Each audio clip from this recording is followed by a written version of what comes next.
tous! Aujourd'hui, on va parler d'un truc absolument banal et qui touche presque tout le monde, le ronflement.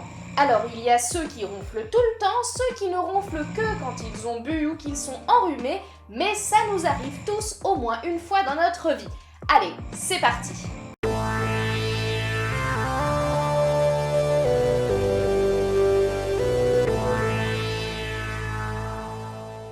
Alors, pourquoi ronfle-t-on ? En fait, il y a plusieurs facteurs qui vont rentrer en jeu, mais pour bien comprendre, il faut déjà savoir comment tout ça est fichu à l'intérieur et qu'est-ce qui fait du bruit quand on ronfle réellement. L'air que l'on inspire passe par plusieurs organes avant d'arriver aux poumons. Premièrement, il rentre par les narines et les vestibules nasaux où il est réchauffé et humidifié par les cornets, des espèces de morceaux de cartilage en forme de spirale, et les vibisses, plus communément appelés les poils de nez. L'air ainsi réchauffé et humidifié arrive dans le pharynx, une caisse de résonance qui communique avec la bouche. Et là, on retrouve plusieurs organes qui peuvent provoquer les ronflements par leur vibration. Déjà, il y a les parois du pharynx qui peuvent se mettre à vibrer sous l'effet du passage de l'air quand il a du mal à passer. C'est un peu comme quand vous sifflez avec un brin d'herbe entre vos doigts. Le petit espace laissé par vos doigts va faire vibrer le brin d'herbe. Ici, c'est pareil, sauf que ce qui vibre, ce sera les parois du pharynx et ce son va être auto-amplifié par la caisse de résonance qu'est le pharynx.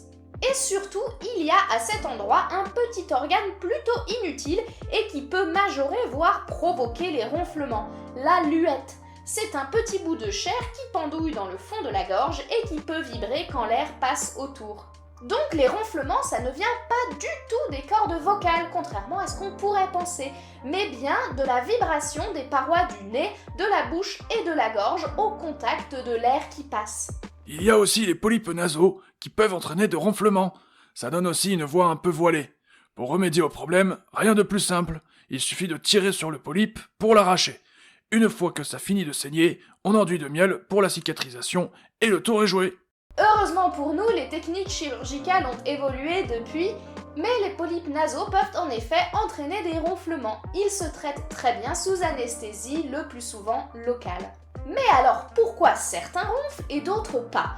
Eh bien parce qu'on n'est pas tous fichus pareil. Le ronflement étant la résultante d'une vibration du pharynx, il va dépendre de la forme de celui-ci. Et ce qui va modifier la forme du pharynx, ça peut être en premier lieu l'obésité.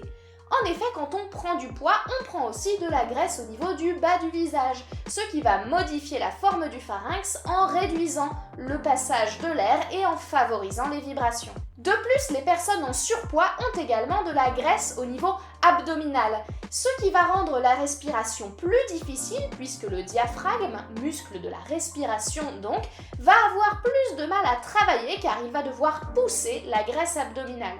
Et cela explique aussi que les hommes ronflent plus que les femmes, puisque, on l'a déjà dit sur la chaîne, les hommes ont tendance à prendre du poids au niveau du ventre, alors que les femmes ont tendance à prendre du poids plutôt au niveau des hanches et des fesses, ce qui n'impacte pas du tout la respiration. Dernier facteur important, le ronflement augmente avec l'âge. En effet, les vibrations du pharynx seront plus importantes si les tissus mous sont lâches et moins tendus, et les capacités d'élasticité des tissus sont diminuées avec l'âge, ce qui explique que les personnes âgées ronflent plus que les jeunes. Enfin, le ronflement est favorisé également par tout ce qui va avoir les mêmes effets, mais de manière temporaire.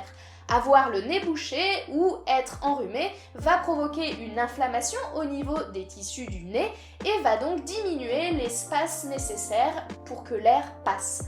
De la même manière, l'alcool va diminuer le tonus des parois pharyngées et entraîner des ronflements. Même le vin ? Eh oui, Hippocrate, même le vin. On ronfle également plus sur le dos, car la luette va se plaquer contre le nasopharynx et diminuer l'espace. De la même manière, la base de la langue va tomber dans le fond de la gorge, diminuant l'espace et favorisant les ronflements. Mais il y a un dernier facteur qui peut expliquer les ronflements, et c'est en fait assez fréquent puisqu'on estime que près de 2 millions de Français en sont atteints, soit une personne sur 30. Il s'agit du syndrome d'apnée obstructive du sommeil, ou SAOS. Et le premier symptôme du SAOS, c'est justement les ronflements. Alors ça ne veut pas dire que tous les ronfleurs sont atteints de SAOS, mais c'est un signe d'alerte qu'il faut savoir reconnaître. Le deuxième symptôme le plus fréquent rencontré dans le SAOS, c'est la somnolence excessive. Alors attention, on parle ici vraiment de somnolence excessive, pas juste le fait de s'endormir en début d'après-midi après un repas un peu arrosé. Pour évaluer cette somnolence, on peut utiliser le questionnaire d'Epworth, qui est un questionnaire qui vous propose plusieurs énoncés et vous demande quelle est la probabilité que vous vous endormiez face à ces situations.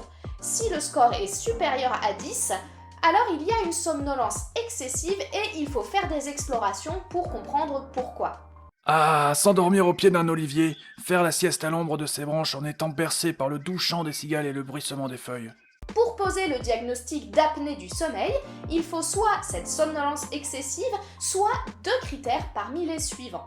Les ronflements dont on a déjà parlé, la sensation d'étouffement, les éveils multiples au cours de la nuit, des difficultés de concentration dans la journée, le fait d'avoir un sommeil non réparateur, une fatigue très importante ou encore le fait de se lever plusieurs fois par nuit pour aller uriner.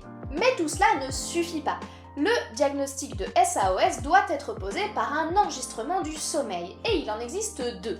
La polygraphie respiratoire, qui est plutôt simple, et la polysomnographie, plus complexe. La polygraphie respiratoire, qui est la plus simple, enregistre l'air que vous respirez, la saturation en oxygène, les mouvements thoraciques et abdominaux grâce à des sangles, la position dans laquelle vous dormez, ainsi que votre fréquence cardiaque et les moments où vous ronflez grâce à un petit micro.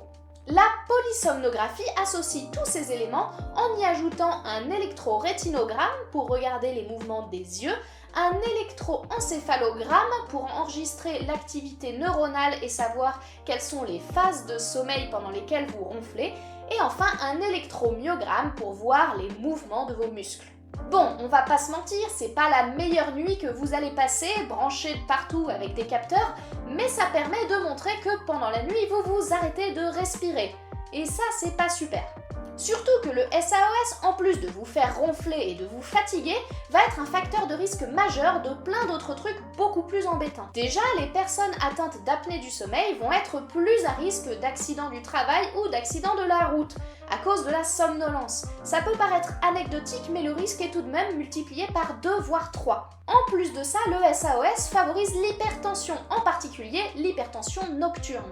Normalement, la tension baisse la nuit puisqu'on est allongé et au repos. Mais ici, à cause des micro-réveils, la tension ne baisse pas pendant la nuit. Et qui dit hypertension dit risque cardiovasculaire. Les apnées du sommeil favorisent donc le risque d'AVC, d'angine de poitrine et tous les autres accidents vasculaires. Mais alors, que faire si on a des apnées du sommeil? Est-ce qu'il y a des médicaments? Eh bien, pas du tout. Il n'y a aucun médicament qui soit efficace ni dans les ronflements, ni dans l'apnée du sommeil. Mais ça ne veut pas dire qu'il n'y a pas de traitement. Le SAOS est une maladie qu'on traite très bien dans l'immense majorité des cas avec un unique traitement, la pression positive continue ou PPC. Alors, qu'est-ce que c'est que ces histoires? Eh bien, c'est très simple. Les ronflements ou le SAOS sont provoqués par des voies respiratoires trop lâches ou trop resserrées qui empêchent l'air de passer correctement. Pour que l'air passe, il suffit donc de garder les voies respiratoires bien ouvertes. Et le meilleur moyen pour cela, c'est de leur souffler dessus. Et c'est exactement ce que font les appareils à PPC. Un petit appareil va concentrer et humidifier l'air, puis le propulser dans un masque nasal ou bucco-nasal. L'air ainsi propulsé va ouvrir les voies respiratoires et, alors qu'elles se collabaient avant, elles vont ici rester bien ouvertes. Alors certes, c'est moche, il faut un peu de temps pour s'y habituer et ça fait un peu de bruit, comme un PC qui tourne. Ça peut aussi provoquer des petits désagréments comme des irritations au niveau du nez, là où le masque est posé. Mais, ça marche très bien, à condition que ce soit porté au moins 5 à 6 heures par nuit et c'est même remboursé. D'autres techniques existent mais qui sont moins utilisées car elles nécessitent des conditions particulières. Il y a par exemple des orthèses pour avancer la mâchoire quand c'est la langue qui tombe au fond de la gorge, ou des espèces de cales à mettre dans le lit pour empêcher de vous mettre sur le dos quand c'est uniquement dans cette situation que vous ronflez. Enfin, on peut également opérer le SAOS, notamment chez les enfants quand les amygdales sont trop grosses, ou chez l'adulte quand il y a une déviation de la cloison nasale ou quand la luette est trop longue. Mais ce sont des cas particuliers avec des indications limitées. Bon, vous allez me dire, c'est bien, mais c'est quand même pas terrible de savoir que le seul traitement efficace, c'est un appareil qui fait un bruit de ventilateur et qui vous souffle de l'air dans le nez. Est-ce qu'il n'y a pas un autre moyen d'améliorer les ronflements ou d'éviter les symptômes de l'apnée du sommeil? Et comme toujours, bien sûr que si, mais ça se passe du côté de la prévention. Allez, voici mon top 7 des conseils pour éviter les ronflements. Alors, je crois que je commence à comprendre le concept. Donc là, elle va vous dire de perdre du poids, ne pas boire d'alcool, faire du sport et arrêter le tabac. De toute façon, c'est toujours la même chose avec ces médecins modernes. Premièrement, les ronflements et le SAOS sont favorisés par l'obésité. Donc si vous avez quelques kilos en trop, essayez de les perdre. Pour savoir si vous êtes en situation de surpoids ou en obésité, calculez votre IMC ou indice de masse corporelle, avec la formule suivante, votre poids en kilos divisé par votre taille en mètres élevé au carré. Si vous avez un IMC supérieur à 25, vous êtes en surpoids et s'il est supérieur à 30, vous êtes en obésité. Alors, pas de panique, mais en effet, ça peut expliquer une partie des ronflements. Donc, pour perdre du poids, la méthode est toujours plus ou moins la même. Manger plus de fruits et légumes, manger moins de graisse et de sucre, manger moins de manière générale et faire plus de sport. Deuxièmement, l'alcool, ça fait ronfler. Alors ça, tous les étudiants l'ont déjà expérimenté, on ronfle beaucoup plus après une soirée alcoolisée. Tout simplement parce que l'alcool va avoir un effet relâchant sur les muscles, rendre donc le pharynx plus lâche et favoriser les vibrations. Dans le même esprit, certains médicaments vont renforcer ou provoquer des ronflements par le même biais que l'alcool. Il s'agit des myorelaxants comme le baclofène, des anxiolytiques qui finissent par zépam comme le bromazépam ou l'exomil qui est le plus connu, ainsi que les somnifères ou hypnotiques comme le zopiclone et le zolpidem. Ces médicaments sont donc à consommer avec la plus grande modération et prudence. En effet, les apnées du sommeil et les ronflements sont loin d'être les effets secondaires les plus graves de ces molécules. Ce ne sont absolument pas des bonbons et j'en profite pour rappeler que leur durée maximale théorique de prescription est de 12 semaines pour les anxiolytiques et 4 semaines seulement pour les hypnotiques en raison des très forts effets secondaires et de l'accoutumance et de la dépendance qu'ils provoquent. Une piste intéressante, même si elle n'est pas encore officiellement recommandée, ce sont les exercices bucco-pharyngés. Le principe est simple, il faut renforcer les muscles du pharynx pour empêcher qu'ils se collabent et donc empêcher les ronflements. Je vous ai mis en description les liens vers des fiches d'exercices et vous allez voir, ce n'est pas si simple. Il existe également des applications qui permettent de suivre votre sommeil et vos ronflements et donc de voir à quel moment vous ronflez le plus en fonction de ce que vous avez fait le soir même et donc de vous adapter les jours suivants. Beaucoup d'huiles essentielles sont vendues comme étant efficaces contre les ronflements. Comme d'habitude, dans les faits, assez peu d'études ont été faites, bien que celles réalisées sont plutôt encourageantes. Bon, l'une d'entre elles teste en fait un produit qui comporte pas moins de 15 huiles essentielles, donc c'est difficile de savoir là où lesquelles peuvent avoir une efficacité. En fait, la théorie privilégiée est plutôt que les huiles essentielles par voie orale ont une efficacité via la lubrification des voies aériennes, tout simplement parce qu'elles sont composées de corps gras. D'ailleurs, une autre étude a montré qu'aucune huile essentielle n'était efficace dans les ronflements. Enfin, il existe des coussins anti-ronflement qui vont tout simplement vous faire basculer la tête sur le côté pour vous empêcher de rester sur le dos. Les résultats sont encourageants, mais encore une fois, peu d'études ont été menées. Bon, vous l'aurez compris, il existe beaucoup de méthodes alternatives pour traiter les ronflements, plus ou moins évaluées, plus ou moins efficaces, mais le plus important, c'est d'aller consulter un médecin.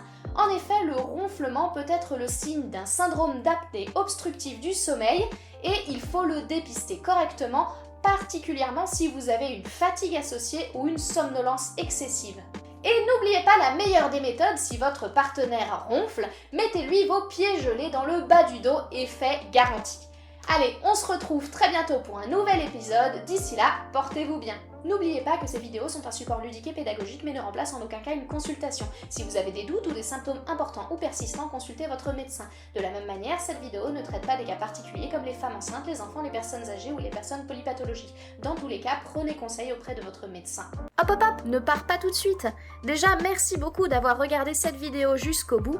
Et si tu l'as aimée, eh bien tu peux la partager sur tes réseaux sociaux préférés et nous retrouver avec Fantine et Hippocrate sur Facebook, Twitter et Instagram. Tu peux aussi t'abonner à la chaîne YouTube pour ne rater aucune vidéo et activer la cloche pour avoir une notification dès qu'elles sortiront. A plus!